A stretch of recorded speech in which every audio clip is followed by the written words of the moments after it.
Voice of Prayagraj, जज्बा सच दिखाने का। एक तरफ जहां पूरी दुनिया मदर्स डे मना रही है और माओं के लिए तरह तरह की बातें सोशल मीडिया पर लिखी जा रही हैं, उनको सम्मान देने की कोशिश की जा रही है, कोटेशंस लिखे जा रहे हैं, वहीं दूसरी तरफ प्रयागराज में एक मामला सामने आया है जिसमें 92 वर्षीय बूढ़ी महिला को उसके छोटे बेटे ने घर से बाहर निकाल दिया। पूरा मामला प्रयागराज के शुकुटी थाना इलाके का है, जहां पर 92 वर्षीय राजकुमारी मिश्रा को उनके अपने ही छोटे बेटे ने घर से बाहर निकाल दिया। लेकिन मां की ममता देखिए, मां का प्यार और अपनत्व देखिए कि वो अभी भी अपने बेटे को खुश रहने, सुखी रहने का आशीर्वाद दे रही हैं। मां का कहना है कि उनका बड़ा बेटा जो कि दिल्ली में रहता है, वो भी आया था अपनी मां की तरफ से पैरवी करने, लेकिन छोटे बेटे ने उसके साथ भी मारपीट की और मां को घर में घुसने नहीं दिया। मां का कहना है कि वो अपनी बीवी की बातों में आकर इस तरीके की हरकतें कर रहा है, जबकि वो खुद अपनी मां को बहुत मानता था, बहुत सम्मान करता था। लेकिन अचानक उसका दिमाग क्यों परिवर्तित हो गया, अब यह बुजुर्ग महिला समझ नहीं पा रही है। आपको बता दें कि राजकुमारी मिश्रा, जिनकी उम्र 92 साल है, अब वो नारायणी आश्रम में रहने के लिए विवश हो गई हैं।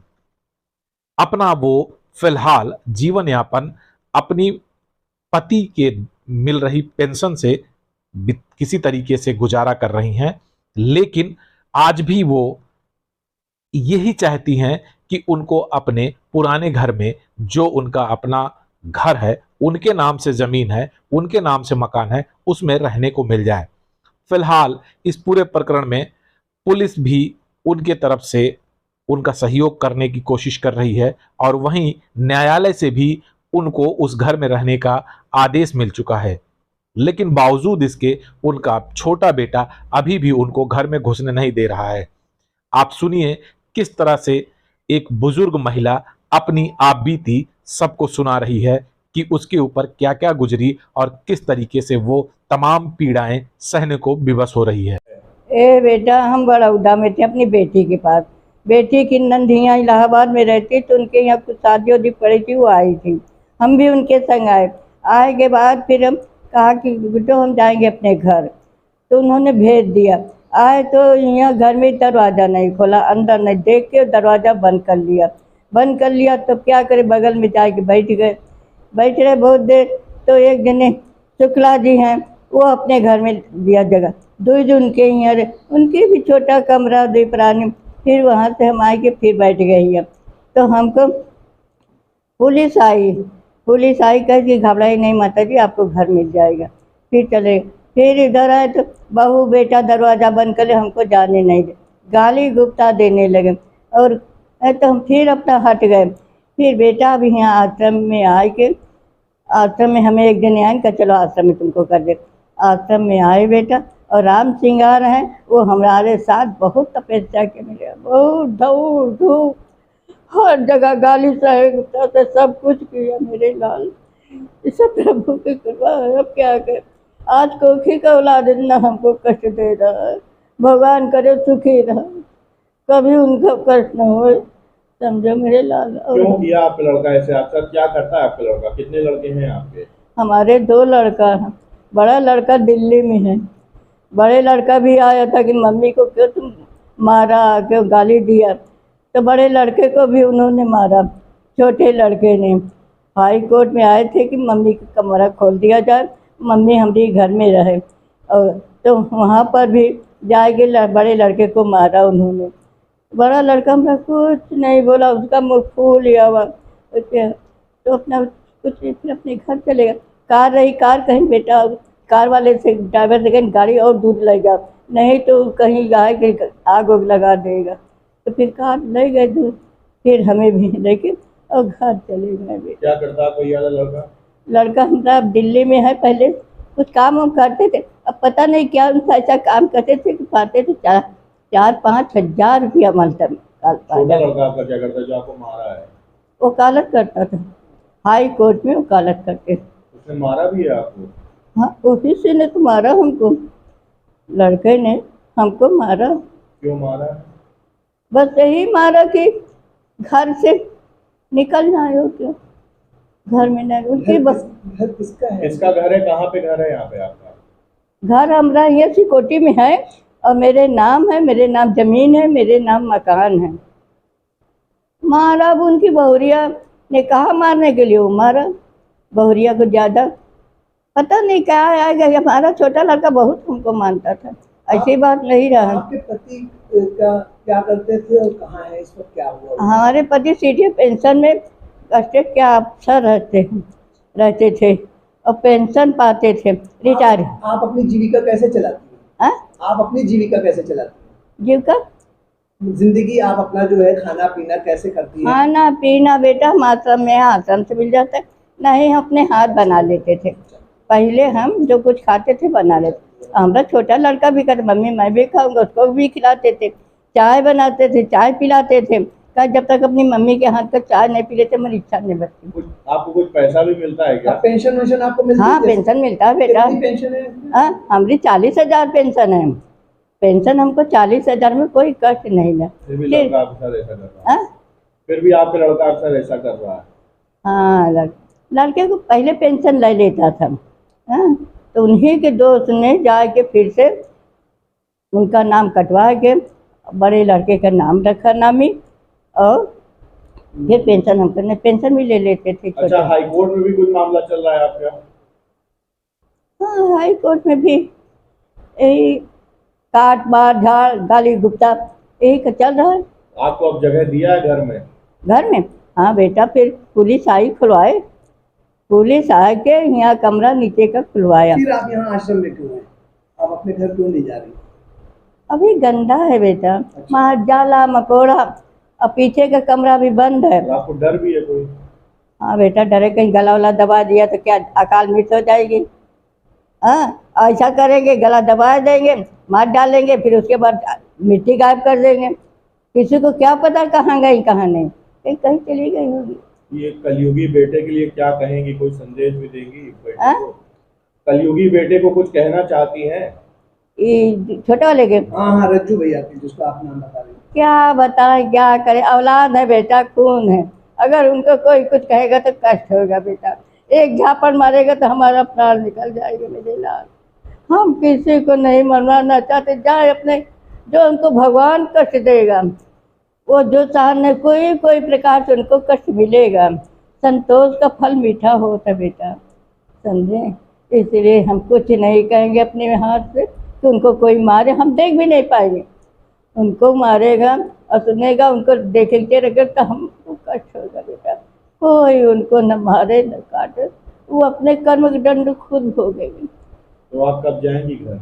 घर बेटा वही सुताई उताई हो रही मिली, रात में नहीं हम रहेंगे, क्योंकि हमें ये डर है कि कहीं आके हमारा गला वला घोट दी, हम खत्म हो गए, कई दिन मर गए।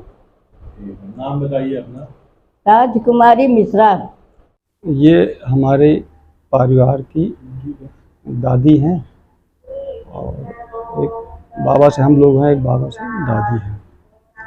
तो एक बाबा जो हमारे थे सीडीए पेंशन ऑफिस में चीफ अकाउंट अफसर रहे हैं, और रिटायरमेंट के बाद उन्होंने सिक्योरिटी के इस मकान में जिसमें दादी रहते थे, फिर उन्हीं का बनवाया हुआ मकान था जो दादी के नाम है, और एक मकान इन्होंने अपने छोटे बेटे के नाम दिनेश कुमार मिश्रा के नाम उसी गली में आगे कर रखा है, और उनके नाम अलग से है, इसमें ये रहती थी। बड़े बेटे इनके दिल्ली में सीएमडी थे एसजीवीएन कंपनी में, वो भी रिटायर हुए हैं। बेटी इनकी बड़ौदा में रहती हैं और ये उसमें रह रही थी। तो कुछ दिन से वो घर को लेके उनको ये था कि वो चाहते थे कि ये घर जो है इनके नाम है तो हमको मिल जाए, और किसी को जो है उसमें बड़े वाले चाचा और जो उनकी बेटी हैं उनको मतलब कि इनको शंका थी छोटे वाले दिनेश कुमार को कि उनको दे देंगी, जबकि ऐसा कुछ नहीं है। इनके नाम है, ये 92 साल की जो है वृद्ध हैं इनके हिसाब से।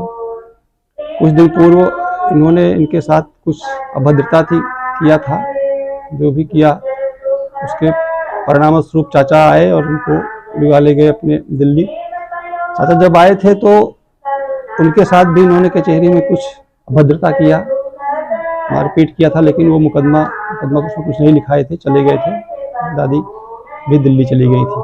वापस जब आई तो उसके पहले ही इन्होंने एक सिविल सूट दाखिल करके उस पर ये लिखा कि हमको ये घर इसमें हम इतने साल से रह रहे हैं, ये वहाँ रह रही हैं दिल्ली में, बड़ोदरा में, इसलिए इनका यहाँ से कोई वो नहीं, हमको इसका मालिकाना हक दिया जाए। सिविल सूट दाखिल किया। फिर बाद में जो है जब वो आई तो ये घर में इनको घुसने नहीं दिया। 1 साल बाद ये बाहर रोड पे घूम रही थी, बाहर थी, और फिर मोहल्ले के लोग और सब लोग जो है इनको कुछ दिन शरण दिए। फिर सीपी साहब के यहाँ कुछ बच्चे थे पढ़ने वाले, वो ले गए, केस किया। तो सीपी साहब ने जो है इनको इनकी बात पूरी सुनी और सुनने के बाद यथोचित विधिक कार्रवाई के लिए कहा था। उसके पहले जब ये आई थी, 1 हफ्ता रुकी थी, तो लोगों ने भी इनके साथ मारपीट और कुछ ज़्यादा ही जाति किया था। जो घर में सामान वामान था, जो भी जैसा भी रहा है, उसके बारे में बता रहे थे कि ये सब ले लिए या जो भी रहा है उसको उनके पास नहीं है। इसके पहले रिटायरमेंट के बाद सारा पैसा जो था वो इन्हीं के अकाउंट में ट्रांसफ़र किया था मतलब बाबा ने कि ये यहाँ रहेंगे, इनकी सेवा करेंगे। वो पैसा दे दिया, एक मकान इनको अलग से इनको प्लाट दिया। क्या प्रकरण है, अब क्या हो रहा है इनके साथ, कहाँ पे? अब वो प्रकरण ये है कि नारायण आश्रम में रह रही हैं, इन्होंने घुसने नहीं दिया, तो यहीं आकर निवास कर रही हैं। और हाई कोर्ट से ऑर्डर हो गया है, डबल बेंच का ऑर्डर हुआ है कि इनको इनके घर के ग्राउंड फ्लोर में रहने दिया जाए। 1/5 को आदेश हुआ है। उसके बावजूद भी अभी कल पुलिस जब इनको लेके गई प्रवेश कराने, तो अपना उन लोगों ने काफ़ी आपत्ति प्रकट किया और नीचे का 3 कमरा, एक किचन है जिसमें 2 कमरे में इनको रहने दिया, एक कमरा अभी बंद किए हैं कि उसमें हमारा सामान रखा है और हमारा कब्जा है और उसमें हम जो है उसको नहीं खोलेंगे। 2 कमरे में कल गई हैं। अब चूंकि 1 साल से बंद था कमरा, तो बड़ा गंदा था। आज साफ सफाई के लिए जब ये गई तो हम भी गए तो बड़ा ऊपर से बदतमीजी कर रहे थे और कहा कि जो है इसमें स्टेटस क्या है पता नहीं, स्टेटस को है और उसमें नीचे जो है यथास्थिति उसमें हमारा रहेगा सामान। जबकि उसके बाद डबल बेंच का ऑर्डर हुआ है। डबल बेंच में कहा गया है कि ग्राउंड फ्लोर पूरा इनको दिया जाए रहने के लिए और इनको कार्रवाई की जाए। तो ये प्रकरण है। इन्होंने जो मारपीट किया था दादी के साथ और जो भी अभद्रता की थी, उसके एवज में गला दबा के मारने का प्रयास किया था गली में, जिसकी FIR पुलिस थाने में दर्ज है सुकुटी में, और उसमें यथोचित कार्रवाई पुलिस द्वारा। अब अपना परिचय दे दें। हम हंसराजपुर गांव के रहने वाले हैं। एक नाम मैं राम श्रृंगार मिश्रा।